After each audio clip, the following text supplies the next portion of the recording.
4 ఏకాదశులు వస్తాయి. సూర్యుడి ఉత్తరాయణానికి మారే ముందు వచ్చే ధనుర్మాస శుద్ధ ఏకాదశినే వైకుంఠ ఏకాదశి లేదా ముక్కోటి ఏకాదశి అంటారు. సూర్యుడు ధనుస్సులో ప్రవేశించిన తరువాత మకర సంక్రమణ వరకు జరిగే మార్గం మధ్య ముక్కోటి ఏకాదశి వస్తుంది. ఈ రోజున వైకుంఠ వాకిళ్లు తెరుచుకొని ఉంటాయని వైష్ణవాలయాలలో గల ఉత్తర ద్వారం వద్ద భక్తులు తెల్లవారుజామునే భగవద్ దర్శనార్థం వేచి ఉంటారు.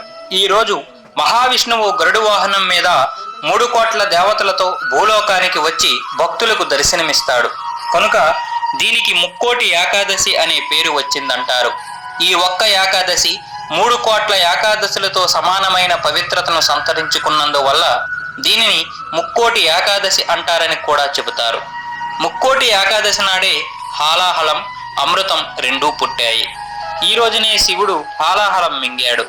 మహాభారత యుద్ధంలో భగవద్గీతను కృష్ణుడు అర్జునుడికి ఇదే రోజున ఉపదేశించాడని ఒక విశ్వాసం కూడా ఉంది.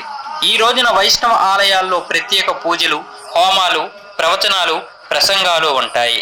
ఈ రోజున ముఖ్యమైనవి ఉపవాసం, జాగరణ, జపం, ధ్యానం. విష్ణు పురాణం ప్రకారం 2 రాక్షసులు తనకు వ్యతిరేకంగా ఉన్నా కూడా మహావిష్ణువు వారి కోసం తన వైకుంఠ ద్వారాలను తెరిచాడని, తమ కథ విని వైకుంఠ ద్వారం గుండా వస్తున్న విష్ణు స్వరూపాన్ని చూసిన వారికి వైకుంఠం ప్రవేశం కల్పించాలని వారు కోరారు. అందుచేతనే ఆ రోజును వైకుంఠ ద్వారాన్ని తలపించే విధంగా వైష్ణవ ఆలయాల్లో ద్వారాలను ఏర్పాటు చేస్తారు. మామూలు రోజుల్లో దేవాలయాల ఉత్తర ద్వారాలు మూసి ఉంచుతారు.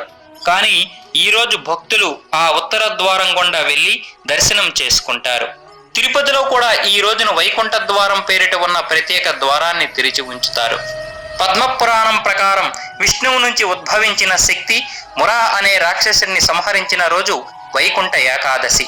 మురా అనే రాక్షసుడి దురాఘాతాలు భరించలేక దేవతలు విష్ణువును శరణవేడగా ఆయన వాడితో తలపడి వాడిని సంహరించేందుకు ప్రత్యేక అస్త్రం కావాలని గ్రహించి బదరికాశ్రమంలోని హైమావతి గృహలోకి ప్రవేశించాడు.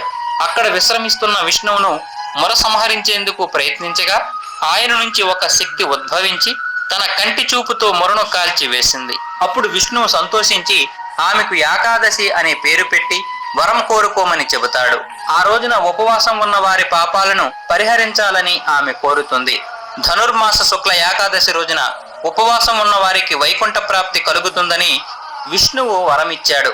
వైకుంఠ ఏకాదశి రోజు ముర బియ్యములో దాక్కుంటాడని, అందుకే బియ్యంతో చేసిన ఏ పదార్థం తినకుండా ఉండాలని అంటారు. ఈ రోజున ఉపవాసం ఉంటే మిగతా 23 ఏకాదశులు ఉపవాసం ఉన్నట్టే అని విష్ణు పురాణం చెబుతుంది. ముర అంటే తామసిక, రాజసిక గుణాలకు, హరిస్వర్గాలకు ప్రతీక. వీటిని ఉపవాస జాగరణల ద్వారా జయిస్తే సత్వగుణం లభించి తద్వారా ముక్తికి మార్గం ఏర్పడుతుంది.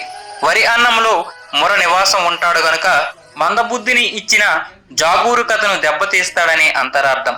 ఏకాదశి నాడు ఉపవాసం ఉండి ద్వాదశి నాడు అన్నదానం చేస్తారు.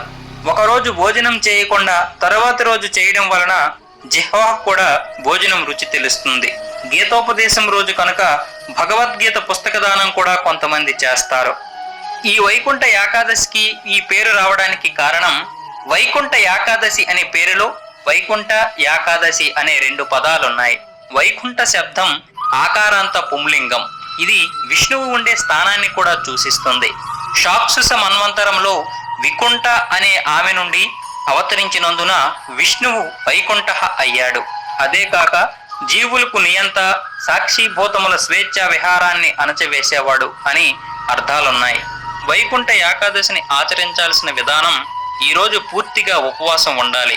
తులసి తీర్థం తప్ప ఏది తీసుకోకూడదు. ద్వాదశి నాడు అతిథి లేకుండా భుజించకూడదు. ఈ రోజు ఉపవాసం ఉన్నవారు పాప విముక్తులవుతారంటారు. ఉపవాసం వల్ల జీర్ణాశయానికి విశ్రాంతి లభించడం ఆరోగ్యప్రదం. ఆధ్యాత్మిక సాధకుల ఆరోగ్య సుస్థిరతకు ఉపవాసం ఒక దివ్యాస్త్రం. ఔషధం సేవించేటప్పుడు అనుపానంగా చేయవలసిన పద్యమే ఉపవాసం. లంకనం పరమౌషధమనే నానుడి తెలిసిందే. ఉప అంటే దగ్గరగాను, వాసం అంటే ఉండటం అనే అర్థం. అంటే దైవానికి దగ్గరవ్వాలనేదే ఉపవాసంలోని ఆశయం.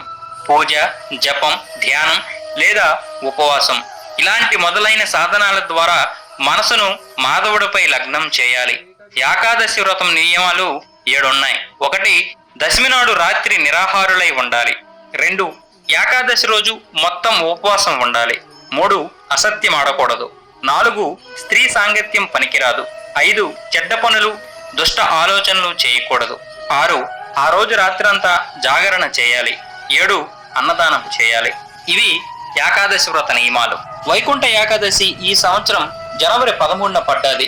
అంటే ఆ రోజు భోగి, చాలా మంచి రోజు, గురువారం. మామూలుగా అయితే శనివారం వైకుంఠ ఏకాదశి రావడం చాలా మంచిదని జ్యోతిష్య నిపుణులు చెబుతుంటారు. శనివారం మహావిష్ణువుకు ప్రీతికరమైన రోజు. అలాంటి రోజున ముక్కోటి ఏకాదశి రావడం సర్వశుభాలను ఇస్తుంది అంటారు. ఏదేమైనా ముక్కోటి ఏకాదశి రోజున నిష్ఠతో పూజ నియమాలు ఆచరించే వారికి పుణ్య ఫలములతో పాటు కార్యానుసిద్ధి చేకూరుతుందని జ్యోతిష్య నిపుణులు అంటున్నారు. ఇంకా వైకుంఠ ఏకాదశి రోజున నిష్ఠ నియమాలతో వ్రతమాచరించే వారికి మరో జన్మంటూ ఉండదని పురాణాలు చెబుతున్నాయి. ముక్కోటి ఏకాదశిన మరణించే వారికి వైకుంఠవాసం సిద్ధిస్తుందని, స్వర్గములోని తలుపులు వారి కోసం తెరిచే ఉంటాయని శాస్త్రాలు పేర్కొంటున్నాయి. ముల్లోకాలను నడిపించే విష్ణుమూర్తిని ముక్కోటి ఏకాదశిన స్తుతించే వారికి మోక్షం ప్రాప్తిస్తుంది. అందుచేత వైకుంఠ ఏకాదశి రోజున ఉదయం 5 గంటలకే లేచి శుచిగా స్నానమాచరించాలి. పూజా మందిరమును శుభ్రపరిచి గడపకు పసుపు, కుంకుమలు, తోరణాలు, ముగ్గులతో అలంకరించుకోవాలి. తల స్నానం చేసి తెలుపు రంగు దుస్తులు ధరించాలి.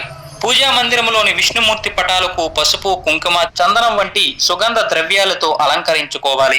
విష్ణుమూర్తి పటం లేదా విగ్రహం ముందు కలశమును పెట్టి దానిపై తెలుపు రంగు వస్త్రముతో కప్పి టెంకాయ, మామిడి తోరణాలతో సిద్ధం చేసుకోవాలి. పూజకు తామర పువ్వులు, తులసి దళములు ఉపయోగించాలి.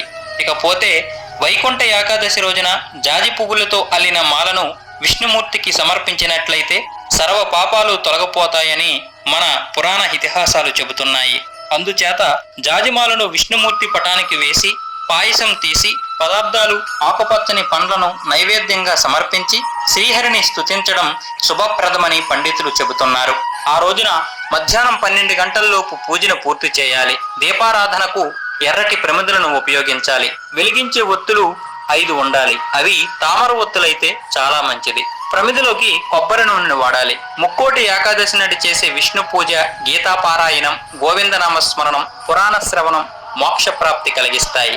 ఇవన్నీ చేయకపోయినా ఓం నమో నారాయణాయ అనే మంత్రాన్ని 108 సార్లు జపించడం ద్వారా మీరనుకున్న కార్యాలు దిగ్విజయంగా పూర్తవుతాయి. ఇంకా ఏకాదశి రోజు విష్ణు, వెంకటేశ్వర స్వామి ఆలయాలను దర్శించుకోవచ్చు. ముక్కోటి ఏకాదశి ప్రాశస్త్యాన్ని వివరించే కొన్ని పురాణ కథనాలు కూడా ప్రచారంలో ఉన్నాయి. అందులో ఒకటి, పర్వత మహర్షి చూసిన మేరకు వైఖానుడనే రాజు వైకుంఠ ఏకాదశి వ్రతాన్ని ఆచరించినందువల్ల నరక బాధలు అనుభవించే పితృదేవ